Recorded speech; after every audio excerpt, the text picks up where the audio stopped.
Part 2, I won $2.4 million but told my family I got fired, only to see who actually gave a damn. Week 3. Time for some spice. I photoshopped a very realistic eviction. Notice, don't judge me, it looked legit. And posted it on Instagram with, well, this might be it. 47 views, 0 responses from family. Meanwhile, Mrs. Park offered me her spare room. Roy organized a small collection from tenants. B found 3 job leads and called me about them. Strangers stepped up like they were auditioning for Best Human Alive. My family, pedicures and mimosas. Lena even posted, self-care Sunday with my fave ladies. On the same day, I posted about becoming homeless. That was the final straw. The big reveal.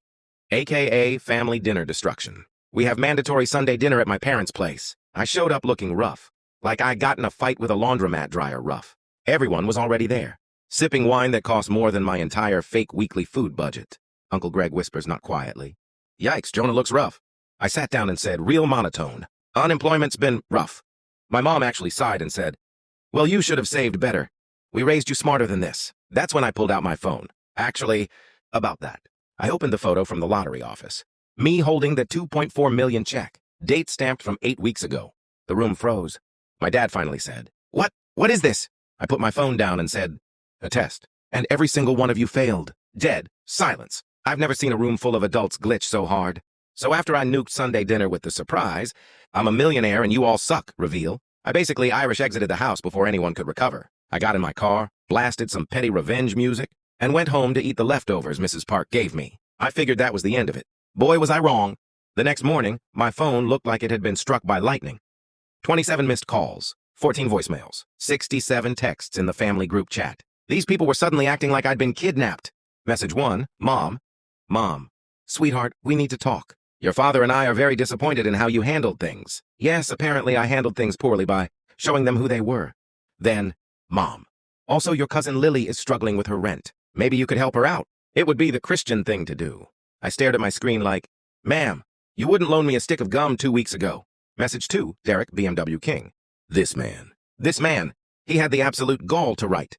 Derek, hey bro, sorry if I came off harsh before. Anyway, I've been thinking about starting my own business, but I'm short like 50K. Want to invest? Family helping family, you know? I almost threw my phone out the window. This clown bought my PS5 for $200 and now wants 50K? Shoot for the stars, I guess. Message 3, Lena, Cabo Queen. She sent a paragraph that could only be described as Olympic-level gaslighting. Lena, I feel like you blindsided us by not giving us time to show support. Girl, I spent 3 weeks posting like I was about to star in a tragic documentary. But then she hit me with, Lena. Anyway, Mom told me your winnings came through. I'm booking that cruise soon. Want to sponsor my ticket? It would really bring the family together. Yeah? Nothing brings a broken family together like my wallet. Dad calls me, and it gets worse. I finally pick up out of morbid curiosity. Son, he begins, using his serious dad voice. Then dead serious. Dad, your mother and I put a lot into raising you. So as your parents, we believe we're entitled to a portion of your winnings. A portion. Like I owed them a tax. Like I'm the family ATM and my PIN is trauma. I swear I heard him hovering his hand over a calculator. I said, a portion of what? He said, Dad, well, we think $100,000 is fair. I laughed so hard I almost choked. I hung up. The family group chat went nuclear. Uncle Greg, we're just surprised you hid this from us. Very shady. Cousin Lily, can you cover my rent for 6 months? Since you tested us. Seems fair. Aunt Susan, you should consider giving everyone a little something. It's what good families do. Good families? You all watched me live in a car. Then the best message came in. From someone I actually care about. Mrs. Park, if your family is stressing you, you're welcome to come over for dumplings. This woman who didn't give birth to me, never lectured me, never judged me, just kept checking in like an actual angel. So I went over. She fed me dumplings, told me I looked stressed, and sent me home with a second serving for breakfast. Meanwhile, Lena sent, OMG, are you mad at us?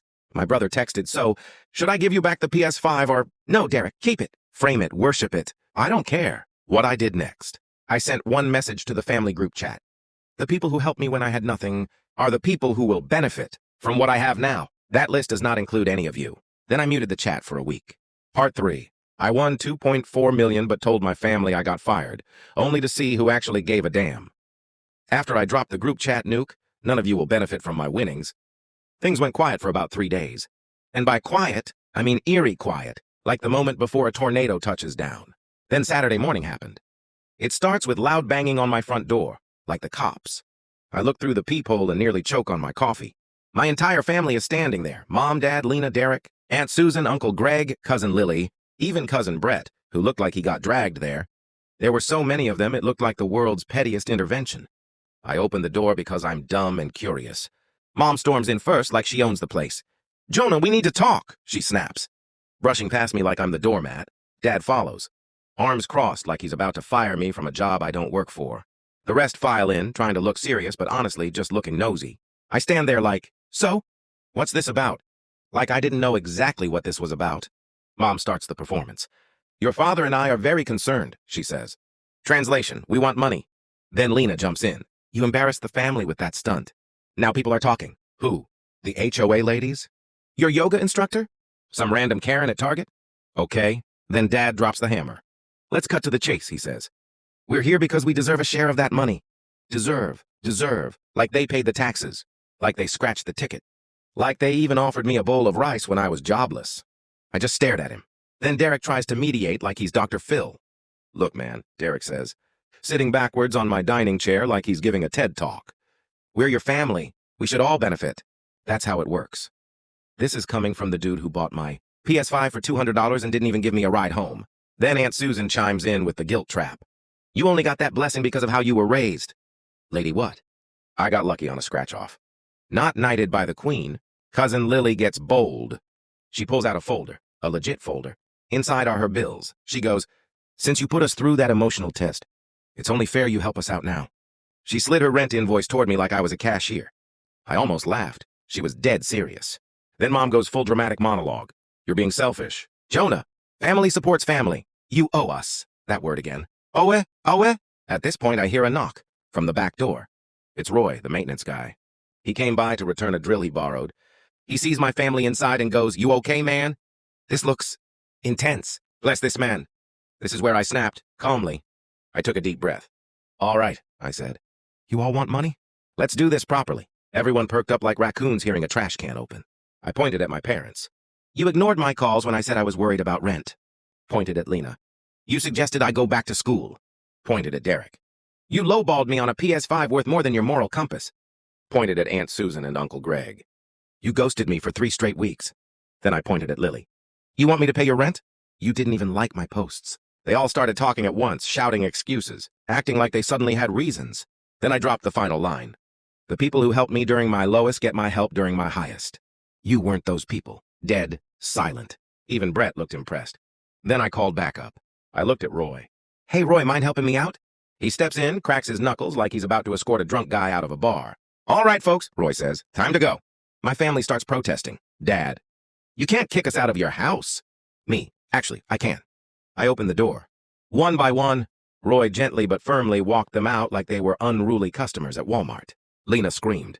"You're going to regret this!" Derek yelled. "This isn't over!" Mom said, "We will not forget this."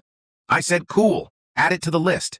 Door shuts. Silence. Beautiful, peaceful silence. Afterward, Roy just shrugged and said, "Family's overrated, mate. Need help installing a security camera?"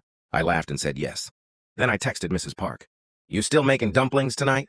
She replied with a heart emoji. Last part, I won $2.4 million but told my family I got fired, only to see who actually gave a damn.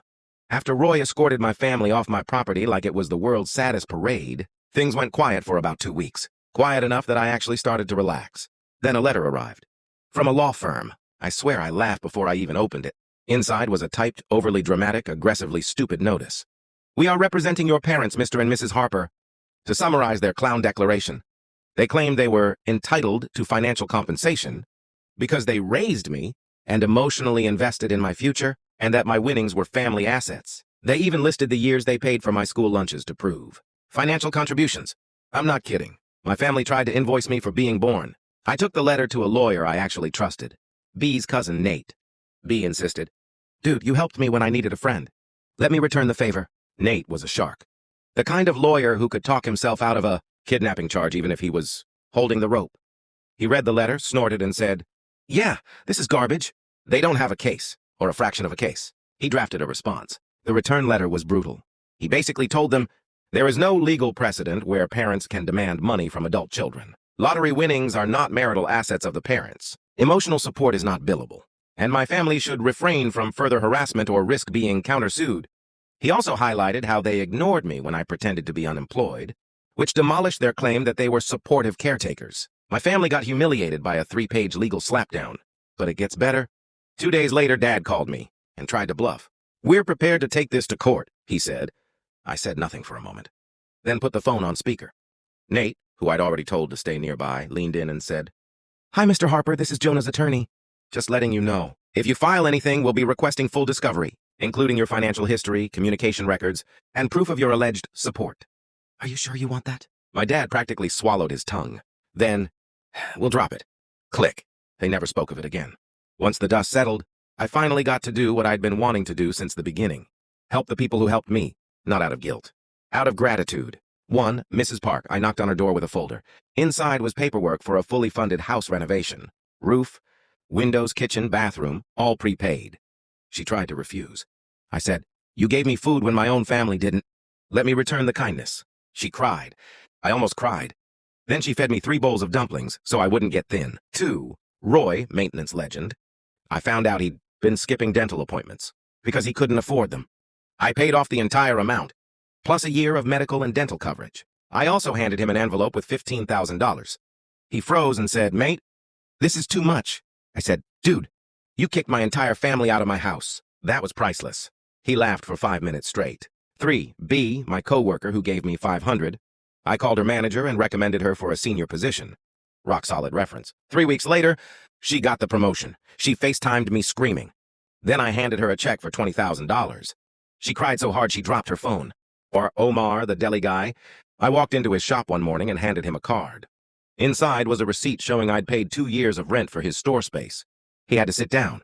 "You're family now," he said, hugging me. Best hug I've ever gotten. But the best part? A week later, I invited them all, Mrs. Park, Roy, B, and Omar, to my place for a small backyard dinner. No drama, no guilt, no emotional manipulation, just good food, laughter, and people who actually cared. Mrs. Park brought dumplings. Roy grilled like a champion. B brought wine. Omar brought desserts. We ate under the patio lights while my dog ran around the yard. Everyone talked and laughed like we'd known each other for decades.